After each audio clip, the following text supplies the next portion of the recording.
Dimanche dernier, bien-aimés, nous avons parlé de la première partie de notre thème intitulé l'élévation. On a parlé du premier chapitre. C'est quoi l'élévation?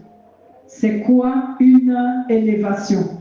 Et aujourd'hui, nous poursuivons dans ce même thème avec un deuxième chapitre intitulé La procédure vers l'élévation.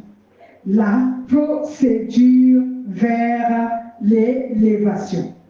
Bien-aimés, la procédure vers l'élévation est pavée de luttes, de défis, de sacrifices, de persécutions, de souffrances et parfois d'incertitude et de découragement. D'incertitude et de découragement. Pourquoi tout cela, bien-aimé? Pourquoi la procédure vers l'élévation est pavée de défis, de sacrifices, de persécutions, de souffrances et même parfois d'incertitude et de découragement? Je vais essayer ici avec l'aide du Saint-Esprit à définir tout cela, à faire l'analyse de tout cela pour que nous comprenions. Donc, la procédure vers l'élévation est pavée donc de lutte, parce qu'il faut que le chrétien apprenne à résister au mal et en obéissant à Dieu. Donc, il faut donc que le chrétien apprenne à éviter le mal. Cela veut dire à s'abstenir au péché. Et pour cela, il lui faut lutter.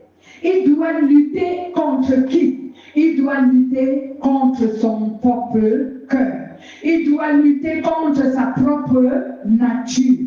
Il doit lutter contre les désirs de son cœur, contre sa volonté charnelle. Donc cette lutte n'est pas contre quelqu'un d'autre, mais c'est contre lui-même. Amen. Parce qu'on dit souvent qu'il faut lutter contre les démons. Certaines personnes interprètent mal cette référence de l'apôtre Paul d'Éphésiens chapitre 6 qui en parle à partir du verset 12 jusqu'au verset 17. Mais non, il faut lutter, la véritable lutte qui amène le chrétien vers l'élévation, c'est lorsqu'il lutte contre sa vieille nature, lorsqu'il lutte contre son vieux homme, lorsqu'il lutte contre lui-même, donc contre son cœur, contre les désirs de son cœur, c'est ce qu'on appelle le vieil homme, contre les besoins charnels de son cœur, c'est ce qu'on appelle le vieil homme, donc contre sa nature, bref, contre sa nature. Et la Bible nous le dit sur Jacques chapitre 4 au verset 7. La Bible nous dit, soumettez-vous donc à Dieu, résistez au diable. Quand la Bible dit résistez au diable, il fait donc allusion à notre propre nature, à notre vieil homme. Résistez au diable et il fuira loin de vous. Le diable ici, ce n'est pas celui qui est démon. C'est la vieille nature de l'être humain qui est ancrée là où le péché est ancré, j'aimerais dire. Donc c'est contre ce vieil homme qu'il faut lutter. Amen. Voici donc pourquoi la procédure vers l'élévation est pavée de lutte. Et cette lutte, c'est contre. Ne va pas lutter contre les démons, croyant qu'en luttant contre les démons, tu seras élevé. Non, tu vas perdre ton temps pour rien. La lutte contre les démons, contre Satan, cela incombe, cela est de la responsabilité de Dieu, j'aimerais dire. Amen. Il y a donc la procédure vers l'élévation, bien-aimé, ici est pavée de défis. Des défis parce qu'il faut que le chrétien apprenne à surmonter les circonstances de la vie, selon la volonté de Dieu. Peu importe les circonstances de la vie, il faut que le chrétien apprenne à les surmonter selon la volonté de Dieu et non selon sa volonté. C'est là le véritable défi. Comment surmontes-tu les circonstances de la vie? Il faut bien que tu saches ici et surmonter les circonstances de la vie selon la parole que Dieu t'a donnée, selon les recommandations que Dieu t'a données. Parce que, bien aimé, nous avons les recommandations sur chaque situation de notre vie. Dieu nous a donné les moyens, il nous a donné la connaissance, les thématiques, les mécanismes, les secrets, comment faire pour surmonter chaque situation de notre vie. La parole de Dieu nous enseigne tout cela. Amen. Donc nous devons donc apprendre à surmonter chaque circonstance de la vie, que ce soit les circonstances désagréables comme les circonstances agréables, il faut apprendre à les surmonter. Romains chapitre 8 au verset 37 et 39 nous en parle. Également Luc 21 verset 19. Je vais réciter Luc et nous allons lire Romains. Luc, autant pour moi, Luc chapitre 21 au verset 19 nous dit que si vous persévérez jusqu'à la fin dans l'obéissance, dans la volonté de Dieu, vous sauverez vos âmes. Et qu'est-ce que Romains, lui, il nous dit? Romains 8, 37 à 39. La Bible nous dit ceci.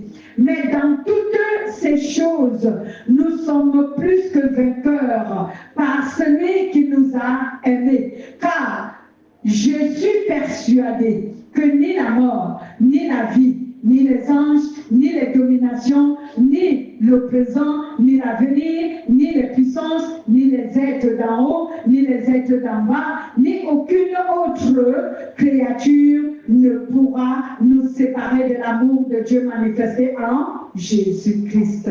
Alléluia. Bien-aimés, c'est là le défi. Rien de ce qui est dans ce monde, rien de ce qui a été créé ne doit te disqualifier de la course. Le défi, c'est que tu puisses remporter le prix de la vocation céleste. Et pour le faire, il faut que tu apprennes à surmonter chaque situation difficile. Alléluia.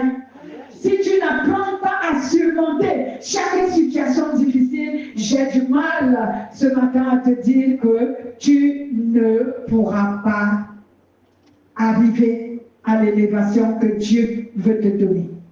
Amen. Troisièmement, bien-aimé, la procédure qui mène vers l'élévation, cette procédure est pavée de sacrifices. Aïe! Des sacrifices parce qu'il faut apprendre à se dévouer et à se consacrer entièrement à Dieu. Donc, il faut que tu apprennes en tant que chrétien, tu dois apprendre à être dévoué à Dieu et à être sacrifié, à te consacrer entièrement à Dieu. C'est ce qu'on appelle se sacrifier. Amen. Lorsque tu es consacré entièrement à Dieu, à ce moment, on peut dire que tu t'es sacrifié. Lorsque tu es dévoué entièrement à Dieu, à ce moment, on peut dire que tu t'es sacrifié. Amen. Toujours Romains qui nous en parle, cette fois-ci Romains 12, à partir du verset 12 jusqu'au verset 1, autant pour moi, jusqu'au verset 2. Il est écrit. Je vous exhorte donc, frères, par les compassions de Dieu, à offrir vos corps comme un sacrifice vivant, saint, agréable à Dieu, ce qui sera de votre part un culte raisonnable. Et ne vous conformez pas au monde présent, mais soyez transformés par le renouvellement de l'intelligence, afin que vous discerniez quelle est la volonté de Dieu, ce qui est bon, agréable et parfait. Merci Seigneur. Alléluia. Donc, pour se sacrifier, pour se consacrer à Dieu, pour être connu que tu t'es sacrifié à Dieu, il faut donc, bien-aimé, tu puisses apprendre à être dévoué à Dieu, entièrement dévoué. Tout ton être doit être dévoué à Dieu. Ton cœur, ton intelligence, ta disponibilité, de tout, ton âme, ton esprit, tout doit être dévoué à Dieu. Alléluia. Voilà donc la procédure qui mène vers l'élévation. Donc, quatrièmement, bien-aimé, la procédure qui mène vers l'élévation est pavée de souffrance. Parce qu'il faut que le chrétien apprenne à accepter de souffrir pour son amour pour Dieu. Il y a des chrétiens qui confessent tous les dieux, j'aime Dieu, j'aime Dieu, j'aime Dieu. C'est une récitation, c'est même un cantique. J'aime Dieu, mais il n'accepte pas de souffrir pour cet amour qu'il a pour Dieu. Amen. Jésus-Christ nous a prouvé comment on atteste, comment on prouve son amour à quelqu'un, à un être. Lorsque tu veux prouver ton amour à un être, il faut que tu prouves cet amour par les actes. Et l'acte dont Jésus a posé, c'est qu'il s'est donné en sacrifice pour nous, afin que nous soyons sauvés. Et nous aussi, si nous voulons lui prouver notre amour, nous devons accepter de souffrir à cause de notre amour pour lui. Donc tout ce qui nous arrive parce que nous aimons Dieu, nous devons l'accepter. Alléluia. Si on te dit, comme dans l'exemple, nous avons vu combien et comment les apôtres sont morts. Le Saint-Esprit nous a enseigné cela. Nous avons vu même certains dans la Bible qui ont souffert, qui ont été persécutés à cause de leur amour pour Dieu. Nous devons l'accepter. Mais beaucoup de chrétiens fuient la souffrance. Beaucoup de chrétiens fuient la souffrance. Ils ne veulent pas. Je ne veux pas souffrir, mais tu veux appartenir à Dieu, je vais te dire une chose. Si tu ne souffres pas aujourd'hui et que l'enlèvement arrive, l'enlèvement de l'Église arrive, tu ne partiras pas. Parce que tu n'as pas subi les souffrances de la croix pour Christ. Qu'est-ce qui prouve alors que tu l'aimes? Tu n'as supporté aucune souffrance par obéissance à Dieu. Tu n'as subi aucune souffrance. Cela montre que tu n'as pas obéi. Parce que quand tu obéis à Dieu, forcément tu vas souffrir. Pourquoi? Parce que le monde va se liguer contre toi.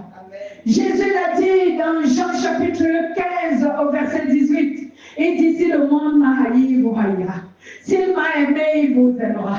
S'il a reçu ma parole, il recevra aussi la vôtre. Mais il vous déteste parce que vous n'appartenez pas au monde. Il vous déteste parce que vous n'êtes pas l'un des leurs. Il vous déteste parce que vous appartenez à Dieu. En d'autres termes, cela veut dire que parce que vous obéissez. Donc, si tu obéis à Dieu, forcément, tu soumis à la souffrance. Donc, si toi, tu n'as pas souffert, bien-aimé, il faut donc que tu saches que tu n'as pas obéi à Dieu. Parce que dans ce monde, quand on obéit à Dieu, on souffre. Forcément, on souffre. Nous allons lire Jacques chapitre 1 verset 12 et nous lirons aussi Pierre chapitre 4 verset 12 à 16. Quelqu'un cherche Pierre chapitre 1 Pierre chapitre 4 verset 12 à 16. Il est écrit dans Jacques chapitre 1 verset 12 qui nous dit ceci. Heureux l'homme qui endure la tentation, car après avoir été mis à l'épreuve, il recevra la couronne de la vie que le Seigneur a promis à ceux qui l'aiment. Amen. Donc, heureux l'homme qui endure la tentation, les souffrances, car après avoir été mis à l'épreuve, il recevra la couronne de vie que le Seigneur, l'Éternel, a promis à ceux qui l'aiment. Lisons 1 Pierre chapitre 4 au verset 12 à 16. Allons-y. Mes chers amis, ne vous étonnez pas d'être en plein feu de l'épreuve, comme s'il vous arrivait quelque chose d'anormal. Comme s'il arrivait quelque chose d'étrange. Réjouissez-vous plutôt d'avoir part aux souffrances du Christ. Amen. Réjouissez-vous plutôt de prendre part à la souffrance du Christ. Continuons. Afin que vous soyez également remplis d'une grande joie, où il révélera sa gloire à tous. Amen. L'on vous insulte parce que vous êtes disciples du Christ. Heureux êtes-vous, car l'Esprit glorieux de Dieu repose sur vous. Alléluia. Aucun d'entre vous n'est à souffrir comme meurtrier, voleur ou malfaiteur, ou pour s'être mêlé des affaires d'autrui. Mais si quelqu'un souffre parce qu'il est chrétien, s'il n'en est pas honte, il remercie plutôt Dieu de pouvoir porter ce nom. Amen. Amen. Oh, bien-aimé, merci. Mais si c'est comme chrétien qu'il souffre, qu'il ne réjouisse pas, qu'il ne glorifie plutôt Dieu à cause de ce nom. Alléluia. Donc nous pouvons donc apprendre sur le chemin de la procédure qui conduit à l'élévation. Le chrétien doit apprendre à supporter les souffrances. Oui, il faut apprendre, c'est ça la procédure. Il faut apprendre à supporter les souffrances. Tu supportes, tu apprends à supporter les luttes, les défis, les sacrifices, les souffrances. Et maintenant, cinquièmement, il faut que tu apprennes à supporter les persécutions. Il faut que tu apprennes à aimer ceux qui te persécutent.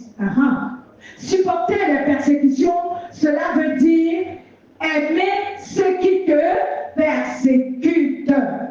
La plupart des chrétiens, ah oui, tout le monde veut l'élévation, mais ils ne connaissent pas la procédure qui conduit à l'élévation. Voici donc ce que le Saint-Esprit nous enseigne ce matin.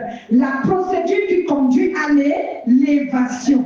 Oui, bien-aimé, ce n'est pas en acclamant les mains quand tu arrives à l'église. Tu acclames, tu cries, wow, tu pries en langue, wow, et tu te dis, l'élévation va arriver. Non, non, non, non, c'est pas ça la procédure. Voilà la procédure que je t'enseigne ce matin. Alléluia. Il faut donc que tu supportes les persécutions. En d'autres termes, cela veut dire il faut que tu aimes ceux qui te persécutent, ceux qui te maltraitent, ceux qui te jugent, ceux qui t'insultent, ceux qui te mettent les bâtons sur les roues pour que tu n'avances pas, ceux qui chaque nuit, ils te pourchassent, ils te bloquent avec les pouvoirs sataniques et sorciers. Tu dois continuer à aimer ces sorciers, ces satanistes. Pas aimer leur sorcellerie, mais aimer la personne qui est devenue sorcière. Ah oui, c'est ça. Pourquoi, bien aimé? Parce que Dieu les aime. Et il est interdit à un enfant de Dieu de détester celui que Dieu aime. Celui que Dieu est mort sur la croix pour lui. Pour quelle raison le déteste Dieu? Dieu l'aime. Pourquoi toi tu dois le détester? Nous aimons ce que Dieu aime et nous détestons ce que Dieu déteste. Est-ce que vous êtes convenus avec moi que c'est ça? Alléluia. Parce que souvent, nous on fait le contraire de ce que Dieu nous recommande. Dieu déteste quelque chose, nous on l'aime. Dieu aime quelque chose, nous on le déteste. Dieu déteste le péché, nous on aime le péché. Dieu aime les humains, les pécheurs, mais nous on les déteste. On fait le contraire et finalement nous sommes donc qui? Les enfants de Dieu. Vous voyez combien l'être humain qui est cultivé par la parole de Dieu a la facilité de reconnaître un enfant de Dieu et un faux?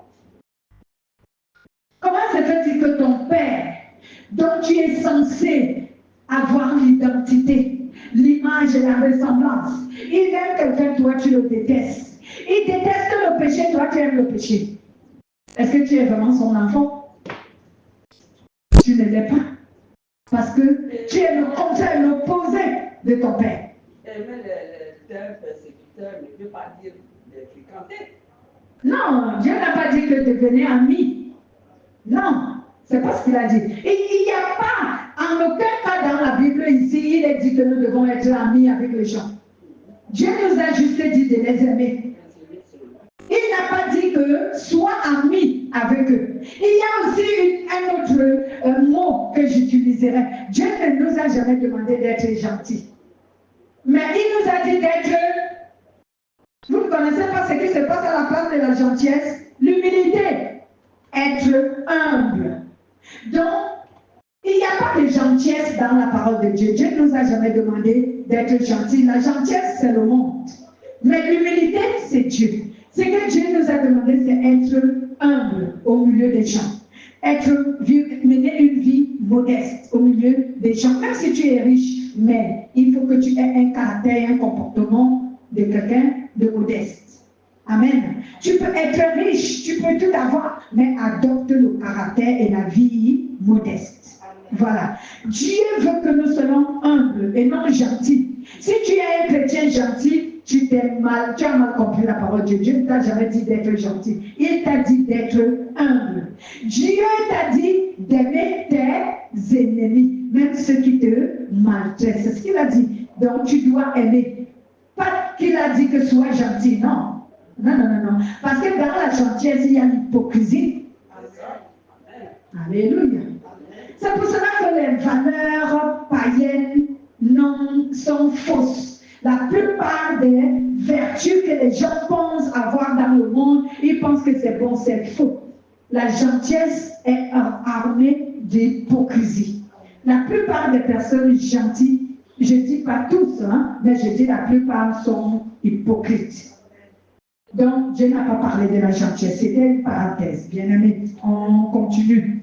Donc, ici, Dieu te dit, donc, supporte la persécution et aime ceux qui te persécutent et qui te maltraitent. Pourquoi? Parce que Dieu les aime et toi, tu n'as pas reçu la permission de détester l'être humain que Dieu aime. Dieu les aime, c'est pourquoi il est mort sur la croix pour eux. Même celui-là qui te maltraite, il te persécute, il t'en veut, il veut te tuer même.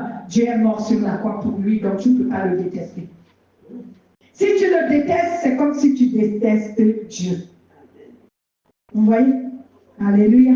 Matthieu chapitre 5, verset 10 à 11, et également le verset 43 à 48, et 2 Timothée chapitre 3, verset 12. Nous allons partager la lecture. Allons sur Matthieu chapitre 5. Matthieu 5, 10 à 11. Oui. Allez-y, lisez. Non, Matthieu chapitre 5, verset 10 à 11. Et puis, toujours Matthieu chapitre 5, maintenant verset 43 à 48. Donc, nous allons lire deux parties de Matthieu chapitre 5.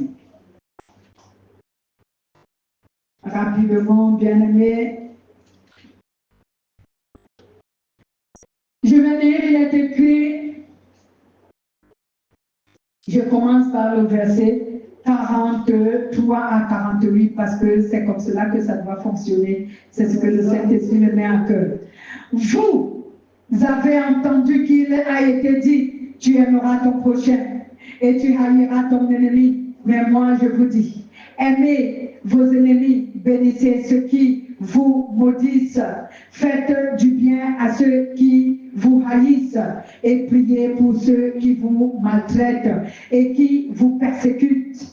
Alors vous serez les fils de votre Père qui est dans les cieux, car il fait lever le soleil sur le méchant et sur le bon, et il fait pleuvoir sur le juste et sur l'injuste.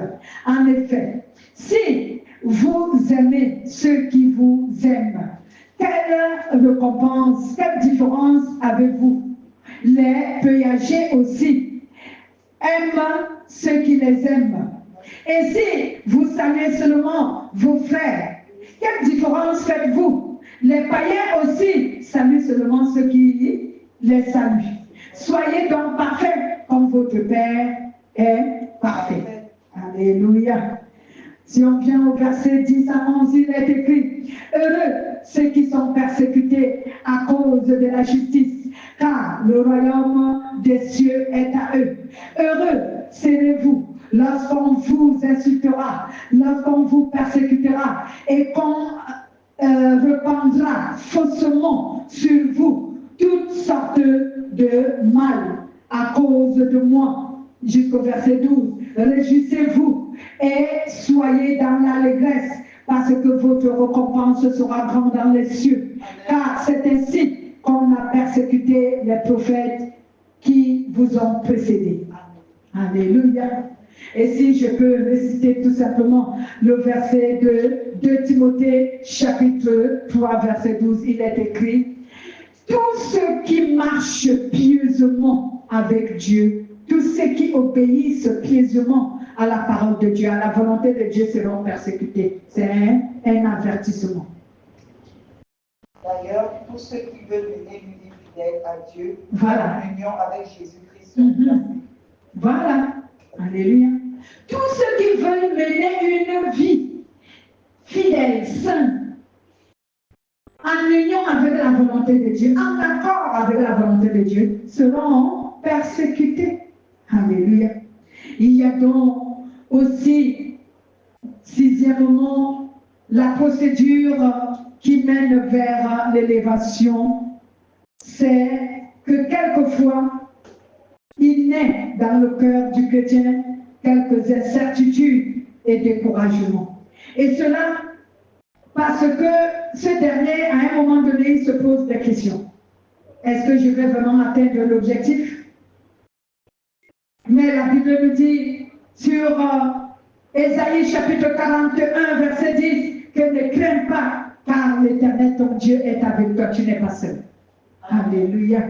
Donc sur le chemin de la procédure qui mène vers l'élévation, il arrive à un certain moment que l'incertitude naît dans nos cœurs, tellement les choses deviennent compliquées, tellement les situations deviennent dures, tellement la vie chrétienne devient dure, infernale. Alors on se dit, est-ce que je vais vraiment atteindre l'objectif? Est-ce que je vais parvenir à être élevé un jour? Est-ce que Dieu va me lever un jour? La Bible te dit donc, sur Ésaïe 41, verset 10, la Bible te dit, ne crains pas. Alléluia. Sois sans crainte, car je suis avec toi. N'ouvre pas les yeux inquiets. Ne promène pas les regards inquiets, car je suis ton Dieu. Je te fortifie. Je viens à ton secours. Je te soutiens par ma main droite et victorieuse. Alléluia. Donc Dieu te dit, ne crains pas quand tu es sur ce chemin qui mène vers l'élévation et qui est pavé de beaucoup de difficultés, de beaucoup de complications, de beaucoup de souffrances. Dieu te dit, ne promène pas les regards inquiets. Tu n'es pas seul, il est avec toi. Alléluia. Donc, bien-aimés, quand Dieu se prépare à nous élever, il ne le fait pas aussi facilement que nous le pensons. Non, non, non. Cela n'est pas, il ne le fera pas de manière facile. Mais il va nous faire passer par le feu.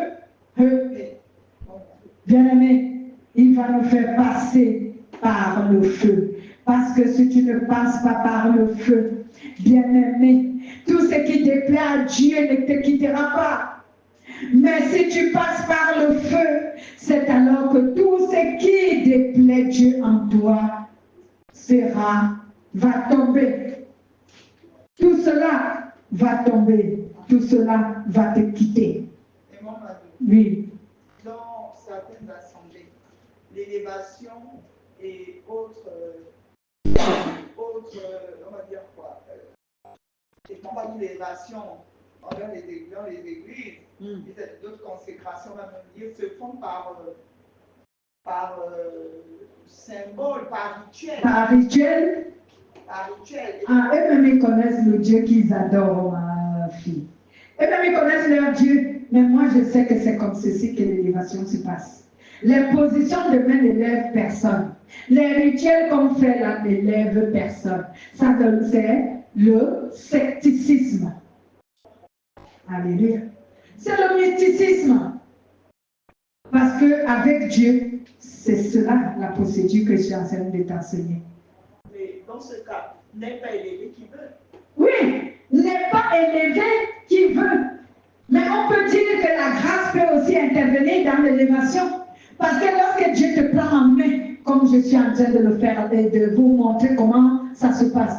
Lorsque Dieu te prend en main pour t'élever, quelquefois tu tombes, il te relève. Tu fléchis, il te fortifie. Tu te décourages, il vient t'encourager. Hein? Tu es dans l'incertitude, comme on disait, il vient et agir. Oui, on participe, on contribue à cette élévation, mais ce n'est pas de nos efforts. Cela ne vient pas seulement de nos efforts. Voilà ce que j'aimerais dire. Cela ne vient pas seulement de notre effort. Cela est accompagné avec la grâce. Dieu qui nous soutient et Dieu qui nous conduit. Amen. Donc, on n'est pas élevé qui veut. Oui, je peux dire oui. Et je peux aussi dire non, comme j'ai donné la première explication. C'est une grâce, mais on contribue à cette grâce pour qu'elle devienne palpable. Amen. Mais si nous restons sans contribuer, Dieu ne pourra pas tout seul nous élever. C'est là où je dis oui. On n'est pas élevé qui veut. Amen. Si on ne contribue pas, Dieu ne fera pas. Alléluia. Mais il faut qu'on sache que Dieu veut élever tout le monde, tout être humain. Mais en particulier les chrétiens. Dieu veut nous élever, vraiment élever plus haut. Amen. Dieu veut le faire. Mais qui lui donne l'occasion? Si tu ne passes pas, si tu n'acceptes pas passer par cette procédure, tu ne donnes pas l'occasion à Dieu de t'élever. Vous avez compris? Donc, quand Dieu se prépare à t'élever autant pour moi, il ne le fait pas aussi facilement que toi et moi nous le voulons. Non. Mais il nous fait passer par le feu. Comme dit la parole de Dieu sur 1 Corinthiens chapitre 3 au verset 12 à 15. Il faut que l'œuvre de chacun soit éprouvée par le feu. Je vais essayer de faire la lecture rapidement avant de continuer. Bien-aimé. Donc la Bible nous dit ici, à partir du verset 12 jusqu'au verset 15, 1 Corinthiens chapitre 3, la Bible dit ceci, je cite, « Or, si quelqu'un bâtit sur ce fondement, avec de l'or, de l'argent, des pierres précieuses, du bois, du foin, du chaume, l'œuvre de chacun sera manifestée car le jour la fera connaître, parce qu'elle se révélera dans le feu. Et le feu l'éprouvera de quelle nature est l'œuvre de chacun. Si l'œuvre bâtie par quelqu'un sur le fondement subsiste, il recevra une récompense. Si l'œuvre de quelqu'un est consumée, il en subira la perte. Pour lui, il sera sauvé, mais comme il sera sauvé, mais comme au travers du feu. Cela veut dire quoi? Cela veut dire que tu peux être sauvé, mais sans être élevé. Amen. Oui, tu peux être sauvé, mais sans être élevé. C'est là où je dis, la grâce intervient. Tu peux être sauvé, mais sans être élevé. Il y a des gens qui ont été sauvés sans être élevés. Parmi les apôtres, tout le monde n'a pas écrit. Et pourtant, eux aussi, ils étaient apôtres et ils ont marché. Il y a ceux qui n'ont pas œuvré comme les autres. Mais ils ont été sauvés. Amen. Donc tu peux être sauvé, mais pas élevé, parce que tu n'as pas contribué à la grâce que Dieu te donnait pour être élevé. Tu as refusé cette procédure parce que là, tu as vu qu'elle est compliquée. Et toi, tu n'aimes pas les choses compliquées. Alors, tu vivras sur la terre, tu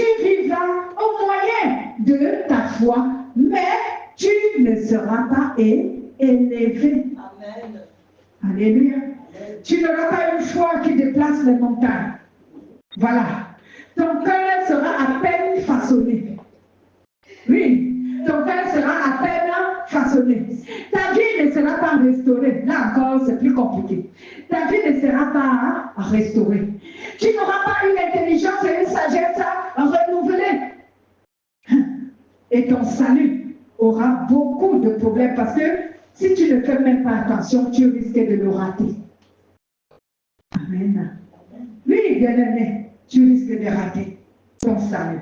Donc, je disais donc tantôt que Dieu ne nous élève pas comme nous on le voudrait, mais il nous fait passer par le feu. Cela veut dire qu'il nous façonne et nous transforme en une personne qui pourra gérer la responsabilité de cette élévation. Parce que quand Dieu te donne quelque chose, il aimerait bien que tu apprennes à savoir gérer ce qu'il t'a donné. Parce que tu devras lui rendre les comptes à la fin. C'est un patron, c'est un chef d'entreprise. Il te donne son entreprise à gérer. Alors il faut bien que tu saches gérer parce que tu auras des comptes à lui rendre. Alléluia. Donc bien aimé, Dieu va donc te façonner. Il va te transformer en une personne qui sera capable de gérer bien la responsabilité de l'élévation que Dieu lui a confiée. C'est pourquoi, bien aimé, être élevé implique une lourde responsabilité. Amen. Être élevé implique une lourde et grande responsabilité. Ne croyez donc pas que être élevé est une chose simple. Non, cela implique une lourde responsabilité. Parce que Dieu te confie beaucoup. Et la Bible nous dit que ceux à qui Dieu a beaucoup confié, Dieu leur demande aussi beaucoup. Amen. Dieu demande beaucoup à celui dont il a beaucoup confié. Donc pendant que tu es là, tu veux être élevé. Tu ne sais pas que c'est une lourde responsabilité. Amen. Oui, lorsque Dieu rend un arbre fructueux, cet arbre a quelle responsabilité? De nourrir les oiseaux du ciel et de protéger la nature. C'est sa responsabilité. C'est pourquoi Dieu l'a rendu fructueux. Amen. Alors quand Dieu t'élève, c'est parce qu'il te donne des responsabilités que tu devras assumer. Parce que tu vas lui rendre des comptes. Ne croyez donc pas que l'élévation n'est qu'une bénédiction simple. Non, non, non, non, non. Cela implique beaucoup de responsabilités. C'est une lourde responsabilité. Amen. Comment donc Dieu va te former pour cette responsabilité? Je vais te donner quelques astuces. Comment Dieu va te former pour que tu puisses savoir gérer cette responsabilité? Je t'ai d'abord dit en amont comment cela se procède. Ou maintenant, je te donne encore quelques secrets. La formation qui conduit à l'élévation est très pénible pour quiconque est encore charnel. Donc, si tu es encore charnel, la responsabilité de l'élévation, est-ce que tu pourras? Amen. La formation que Dieu donne à celui qu'il doit élever est pénible pour quiconque est charnel. Parce qu'il faut le soutien du Saint-Esprit. Donc si tu es encore charnel, l'être charnel dans le christianisme, c'est celui qui n'a pas le Saint-Esprit. Donc si tu n'as pas le Saint-Esprit, comment tu vas supporter? Tu ne pourras pas. Alléluia.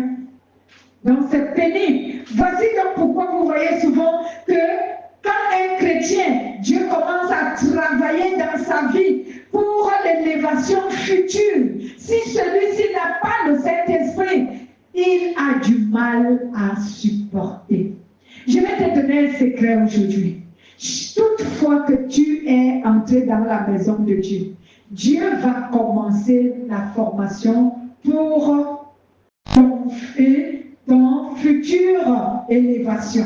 Mais souvent, tu ne le sais pas. Dès que tu mets ton pied à l'église, même quand tu n'as pas encore le Saint-Esprit. Parce que c'est là où Dieu commence à te donner la parole qu'il voudrait que tu reçoives pour que le Saint-Esprit vienne en toi. C'est pour cela que Dieu s'intéresse souvent à toi, à te parler, parce qu'il veut que tu reçoives le Saint-Esprit, parce qu'il veut commencer à te préparer pour ton élévation. Amen. Amen. Donc, bien-aimé, cela est donc pénible pour quiconque est encore charnel. Et cela, pourquoi? Parce que cette formation commence par la sanctification. Amen. Alléluia. Quand Dieu se prépare à t'élever, Seigneur, bien-aimé, la formation commence par la sanctification. Amen. Et, bien-aimé, cette sanctification consiste à épurer ton cœur. La Bible nous le dit dans Jean chapitre 15, verset 1 à 5. Cette sanctification commence par épurer ton cœur. Cela veut dire, on commence par te donner la parole qui commence à juger ton cœur, qui commence à condamner les actions de ton cœur. Et oui, Jésus a dit aux disciples que déjà vous êtes épurés à cause de la parole que vous avez reçue. Cela se trouve, comme je l'ai dit, Jean 15, 1, 5. Mais ce verset que je viens de citer se trouve au verset 3. Voilà. Il nous dit également, donc cette formation commence par la sanctification pour épurer notre cœur. Ensuite, pour nous pousser au dépouillement, pour nous pousser à se dépouiller de nos mauvaises œuvres. Dans la formation qui est ici la sanctification, cette sanctification va donc se poursuivre à nous pousser premièrement au dépouillement. Il faut qu'on se dépouille de nos mauvaises œuvres. Se dépouiller veut dire abandonner le péché, quitter le péché. Amen. Éphésiens 4, 17, 32, vous lirez à la maison. Parce que notre temps s'écoule. Si je lis toutes les références que le Saint-Esprit m'a données, on va dormir ici. Donc certains, vous prenez cela comme un devoir, vous le lisez à la maison. Je disais, cette sanctification consiste à épurer nos cœurs, à nous pousser à se dépouiller de nos mauvaises œuvres. Également, nous pousser à renoncer au renoncement de soi, j'aimerais dire. Donc cette sanctification consiste également à nous pousser au renoncement de soi. Renoncement de soi qui est ici, bien-aimé. Il faut que tu renonces à rechercher seulement la satisfaction de ton bien-être charnel, le confort de ton bien-être charnel. C'est ça qu'on appelle renoncement. Il faut que tu renonces à rechercher le confort de ton bien-être charnel. Parce que quand un chrétien, on dit que tu n'as pas encore renoncé à toi, cela veut dire que tu n'as pas encore cessé de rechercher le confort de ta propre vie, le confort de ton être charnel. Donc, il nous pousse, cette sanctification nous pousse au renoncement de soi, ce qui veut dire, cela nous pousse à renoncer, à rechercher la satisfaction de notre confort personnel. Voilà. Également, il nous pousse à se donner comme sacrifice à Dieu. C'est que à s'abandonner à Dieu, à ne compter que sur Dieu. Cela veut dire que il nous pousse à nous sentir dépendants de Dieu, que nous ne sommes rien sans Dieu. Est-ce que je vous ai donné d'abord le renoncement, Matthieu 16, 24, et nous donner un sacrifice, on revient sur Romains 12, 1. Donc, bien-aimés, voici donc comment cette formation que Dieu nous donne pour procéder à notre élévation se poursuit. cela commence par la sanctification. Voici donc pourquoi, quand tu deviens chrétien, que tu reçois le Saint-Esprit commence maintenant à multiplier les enseignements pour te sanctifier. En fait, il veut te sanctifier. Et cette sanctification consiste à épurer ton cœur. Cela veut dire à t'amener à lutter contre le péché dans ton cœur et à te pousser à te dépouiller, à quitter le péché, à te pousser à renoncer, c'est à ne plus rechercher ton confort personnel, à te pousser à se sacrifier, à te donner comme sacrifice à Dieu, c'est à être dépendant de Dieu. Tu dois te sentir dépendant de Dieu. Tu n'es pas autonome sans Dieu. Non, tu n'es pas autonome, tu es dépendant. Tu dépends de Dieu uniquement. Sans lui, tu ne peux rien. Amen. Ensuite, bien-aimé, toujours la poursuite de la formation. Elle se poursuit avec le cycle du brisement. Aïe, là, ça devient compliqué. Le cycle du brisement, bien-aimé. Cela se poursuit avec le cycle du brisement qui consiste à détruire complètement le moi en toi. Le moi qui veut dire l'orgueil, la fierté humaine. Donc le brisement vise à détruire le moi en être humain. Vous vous souvenez souvent que quand on parle, on aime utiliser moi. Quelquefois, si je peux prendre quelques exemples, moi, on ne me fait pas ça. Moi, on ne peut pas me faire ça. Moi, ceci ne peut pas m'arriver. Moi, je suis que. Quand vraiment je me fâche, moi, l'orgueil, la fierté. Donc le brisement vient pour détruire le moi. Alléluia. Donc cette formation se poursuit avec le cycle du brisement. Et ce brisement consiste à détruire complètement le moi en nous, l'orgueil et la fierté. Alléluia. Comme ça, plus jamais, tu n'auras plus ce vocabulaire à dire moi. Tu vas dire si Dieu le veut. J'aimerais que Dieu fasse. Tu ne diras plus moi je veux. Non, si Dieu le veut, qu'il le fasse. Si Dieu le veut, qu'il me donne. Si Dieu le veut, donc voici ta dépendance en Dieu. Alléluia. Romains chapitre 12, verset 3. Celui-là, je vais essayer de le lire. Romains chapitre 12 au verset 3. Vous lirez à la maison Proverbe chapitre... je vais lire aussi Proverbe. Proverbe chapitre 3, verset 5 à 8. Jacques chapitre 1, verset 9. Donc, Romains 12, 3. Proverbe 3, 5, 8. Et Jacques 1, 9. Lisons Romains qui nous dit ceci. Je cite.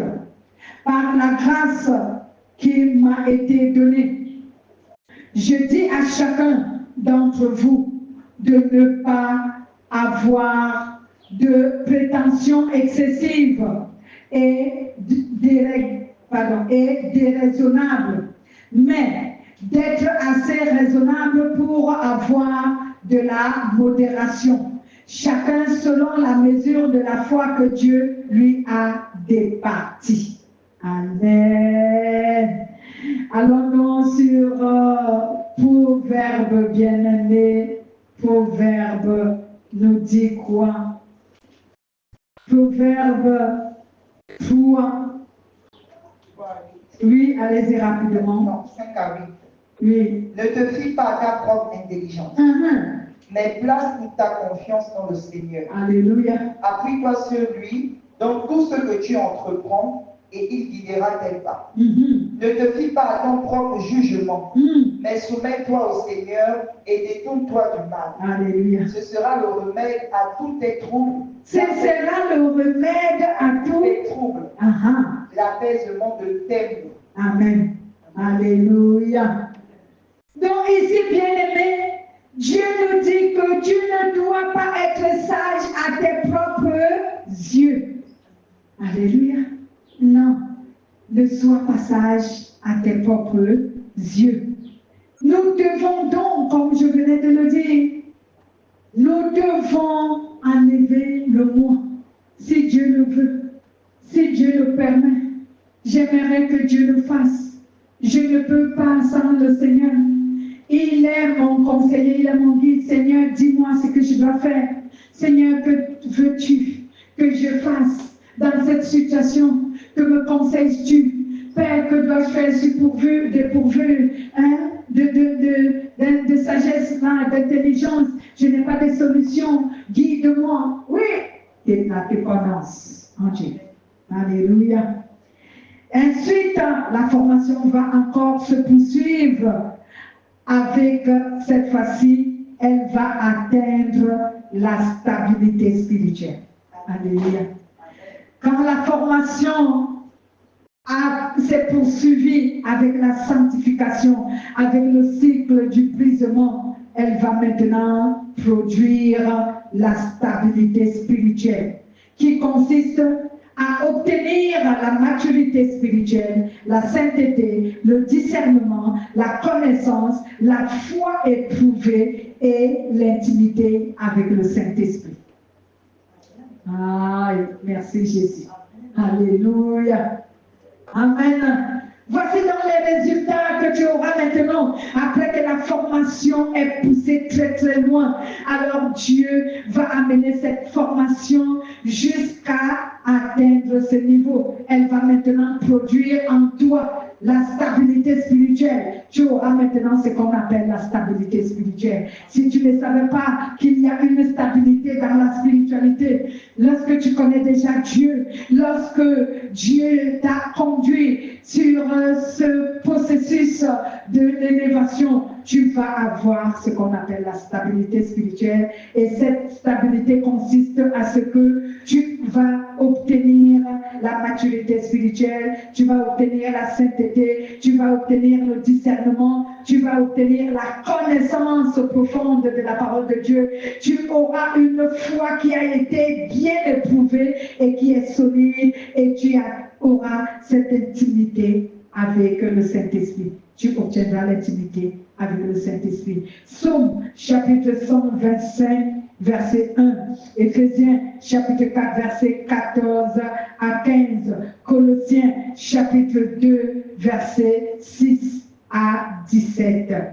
Lisons un peu ces versets. Chacun prend un côté, bien-aimé.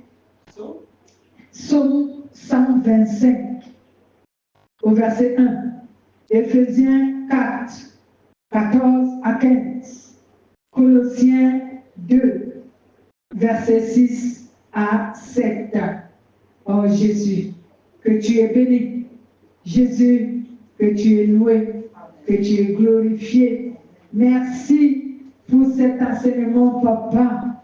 Cet enseignement nous donne tous les secrets que nous ne connaissons pas avant. On n'avait pas avant pour connaître comment tu procèdes pour élever les humains, surtout ceux qui t'appartiennent. Cette procédure, bien aimée, ne concerne pas les païens. Amen. Nous avons dit que lorsque Dieu élève un païen, il le lève parce qu'il veut que ce dernier accomplisse une œuvre pour qui, ici, aide pour l'accomplissement du plan de Dieu. Amen. Mais nous, l'élévation que Dieu nous donne à nous les chrétiens, c'est pour notre perfectionnement. C'est pour notre perfectionnement, pour notre bonheur et pour notre accession à la vie éternelle. Est-ce que vous comprenez? Donc l'élévation d'un chrétien, lorsque Dieu s'engage à élever un chrétien, c'est pour d'abord son perfectionnement. C'est pour le perfectionnement du chrétien. C'est pour ici son bonheur et c'est pour la vie éternelle, dans la vie future. Vous êtes à la page? Allez-y, lisez.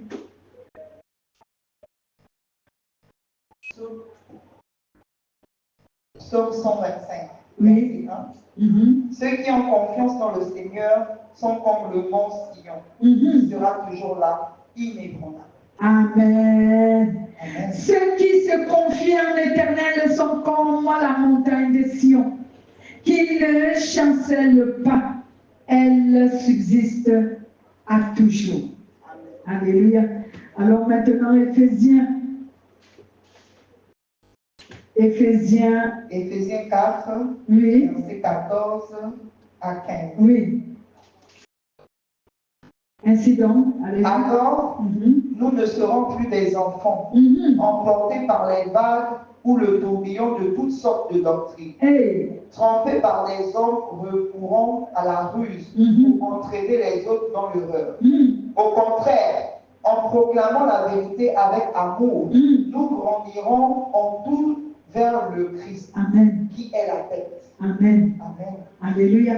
Donc nous ne serons plus emportés par toutes sortes de vents de doctrine. Tu étais le monde déjà grand. Tu as grandi, tu as atteint la stabilité et la connaissance dans le Christ. Maintenant, qui va venir te tromper encore avec les fables du monde? Disons Colossiens à la fin. Colossiens 2. Juste tourner et bien aimer la page. Colossiens 2, chapitre 2, verset 6 à 7, qui nous dit: ainsi comme vous avez reçu le Christ de Jésus, le Seigneur, marchez en lui, soyez enracinés et fondés en lui, affermis dans la foi, d'après les instructions qui vous ont été données, et abondez dans les actions de grâce. Donc, ainsi, oui, lisez votre version. Ainsi, puisque vous avez accepté Jésus-Christ comme Seigneur, vivez dans l'union avec lui. Amen. Soyez enracinés en lui et construisez toute votre vie sur lui. Alléluia. Soyez toujours plus fermes dans la foi, conformément à l'enseignement que vous avez reçu. Amen. Et soyez pleins de reconnaissance. Alléluia. Soyez enracinés en Dieu. Donc le chrétien qui a déjà la stabilité spirituelle est enraciné en Dieu. Voici donc, bien aimé, la procédure qui conduit vers l'élévation. Tu ne suis pas cette procédure, tu auras du mal à atteindre l'élévation selon Dieu. Amen.